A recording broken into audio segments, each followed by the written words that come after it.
Hi friends, welcome to రేమచ్చ YouTube channel. Rohit Sharma form పైన team India మాజీ క్రికెటర్ కపిల్ దేవ్, సంజయ్ మంజేకర్, అదేవిధంగా టీమిండియా మాజీ కోచ్ సంజయ్ బంకర్ అయితే కొన్ని కీలక సూచనలు అయితే చేయడం జరిగింది. అసలు వీళ్ళు వచ్చేసరికి రోహిత్ శర్మకు ఏమని చెప్పారు అనే వాటి గురించి పూర్తి డీటెయిల్ తెలుసుకునే ముందు మా ఛానల్ అయితే సబ్స్క్రైబ్ చేసుకోండి. పక్కన ఉన్న బెల్ ఐకాన్ మాత్రం అయితే క్లిక్ చేసి పెట్టుకోండి. ఫర్దర్గా మీకు వీడియోలో అప్లోడ్ చేసినా మీకు నోటిఫికేషన్ వస్తుంది. ప్రజెంట్ మన టీమిండియా వచ్చేసరికి ఇంగ్లాండ్తోనైతే 3 మ్యాచ్ల ఓడిఐ సిరీస్ అయితే ఆడుతుంది.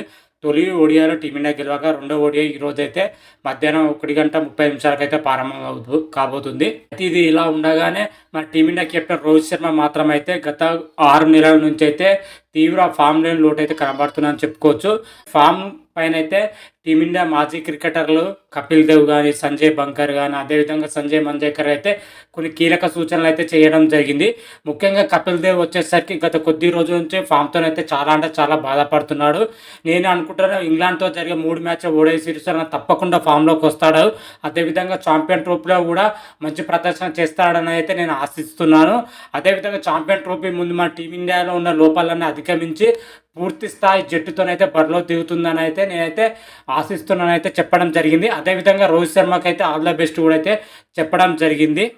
అదేవిధంగా రోహిత్ శర్మ స్టార్ క్రికెటర్ త్వరగానే ఫామ్ అందుకుంటాడని అయితే నేను ఆశిస్తున్నట్లయితే చెప్పడం జరిగింది. అయితే మరి క్రికెట్లో వచ్చేసరికి అద్భుతమైన ప్రదర్శన చేసినప్పుడేమో ప్రేక్షకులు కానీ ఎవరైనా సరే కానీ బొమ్మరథం పడతారని చెప్పడం జరిగింది. అదేవిధంగా ఓడిపోయినప్పుడైతే విమర్శలు కూడా చేస్తారని అయితే గుర్తు చేయడం జరిగింది. ఓవరాల్గా చూసుకుంటే కపిల్ దేవ్ వచ్చేసరికి రోహిత్ శర్మ మాత్రమైతే త్వరలోనే ఫామ్లోకి వస్తాడని అయితే నేను ఆశిస్తానని అయితే చెప్పడం జరిగింది. ఆ తర్వాత మరొక క్రికెటర్ చూసుకుంటే టీమిండియా మాజీ క్రికెటర్ సంజయ్ మంజేకర్ వచ్చేసరికి రోహిత్ శర్మ బ్యాటింగ్ వైఫల్యం పైన అయితే స్పందించడం జరిగింది.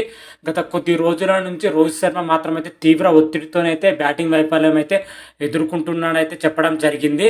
ప్రస్తుతం ఉన్న దశలో రోహిత్ శర్మకి అయితే చాలా ఆటుపోట్లు అయితే ఎదుర్కొంటున్నాడైతే చెప్పడం జరిగింది. అదేవిధంగా ప్రతి ఒక్క ఆటగాడి కెరీర్లో వచ్చేసరికి ఇలాంటి స్టేజ్లు మాత్రమే ఉంటాయని చెప్పడం జరిగింది. ఎంత తీవ్ర ఒత్తిడిలో ఉన్నా కానీ దాన్ని అధిగమించి మంచి ఫామ్లోకి రావడం అయితే ప్రతి ఒక్క ఆటగాడైతే ఆశిస్తూనే ఉంటాడని చెప్పవచ్చు. ఈ తరుణంలోనైనా కానీ రోహిత్ శర్మ మాత్రమైతే ఏదో ఒక రోజు మాత్రమైతే తన ఫామ్ లోకి అయితే వస్తాడని అయితే సంజయ్ మంజేకర్ అయితే చెప్పడం జరిగింది. మరి చూడాలి ఈ సమస్య పైన రోహిత్ శర్మ ఎలా బయటపడతారైతే, మరి ఇంగ్లాండ్ తో జరిగే ఓడిఐ సిరీస్ లో బయటపడతారా లేదా ఛాంపియన్ ట్రోఫీలో బయటపడతారని అయితే ఎదురు చూడాల్సి అయితే ఉంటుంది. అదేవిధంగా టీమిండియా మాజీ బ్యాటింగ్ కోచ్ సంజయ్ బంకర్ మాత్రమైతే రోహిత్ శర్మ పైన కొన్ని కీలక వ్యాఖ్యలు అయితే చేయడం జరిగింది. గత 6 నెలల నుంచి అయితే రోహిత్ శర్మ పేల పామ్తోనైతే వస్తూనే ఉన్నామని చెప్పుకోవచ్చు. తీవ్ర ఒత్తిడిలోనే మన రోహిత్ శర్మ పరుగులు చేయడానికైతే చాలా ఇబ్బంది పడుతున్నాడు.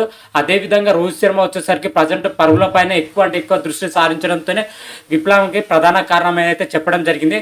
ప్రజెంట్ రోహిత్ శర్మ వచ్చేసరికి ప్రాక్టీస్ సెషన్స్ అయితే మొత్తానికి బందీ పెట్టి రెస్ట్ తీసుకోవాలని అయితే చెప్పడం జరిగింది. అదేవిధంగా మన రోహిత్ శర్మ వచ్చేసరికి కెరీర్లో అద్భుతమైన ఇన్నింగ్స్ ఆడిన వీడియోలు అయితే చూడమని అయితే చెప్పడం జరిగింది. అలాంటి టైప్లే ఒక అనూహ్యంగా బయటికి రావడం అయితే జరుగుతుంది. ఏ షాట్ ఎలా ఆడాలి, ఏ విధంగా ఆడాలని అయితే ఒక కాన్ఫిడెన్స్ వస్తుందని అయితే సంజయ్ బంకర్ అయితే చెప్పడం జరిగింది. చాలా మంది మాజీ క్రికెటర్లు అయితే రోహిత్ శర్మ ఫామ్ పైన అయితే చాలా పాజిటివ్ గానే రియాక్ట్ అవుతున్నారు. మరి చూద్దాం రోహిత్ శర్మ వచ్చేసరికి ఇంగ్లాండ్ తో జరగబోయే 3 మ్యాచ్ల ఓడిఐ సిరీస్ లో ఫామ్లోకి వస్తారా లేదా ఛాంపియన్ ట్రోఫీలో ఫామ్లోకి వస్తారా అయితే ఎదురు చూడాల్సిందే. ఈ రోజు వచ్చేసరికి సెకండ్ ఓడిఐ అయితే జరుగుతుంది ఇంగ్లాండ్తో మాత్రమైతే. ఈ మ్యాచ్లో మరి రోహిత్ శర్మ ఎలా రాణిస్తాడు, ఏ విధంగా రాణిస్తాడని అయితే నెక్స్ట్ వీడియోలో మరి క్లియర్ కట్ అయితే తెలుసుకుందాం. అంతవరకు మీకు ఈ వీడియో కానీ నచ్చినట్టయితే లైక్ చేయండి, షేర్ చేయండి. మరిన్ని వీడియోల కోసం అయితే మా ఛానల్ అయితే సబ్స్క్రైబ్ చేసుకోండి. పక్కన ఉన్న బెల్ ఐకాన్ మాత్రమైతే క్లిక్ చేసి పెట్టుకోండి. ఫర్దర్గా మీ వీడియోలో అప్లోడ్ చేసినా మీకు నోటిఫికేషన్ వస్తుంది. హర హర మహాదేవ్, శంభో శంకర. Thank you.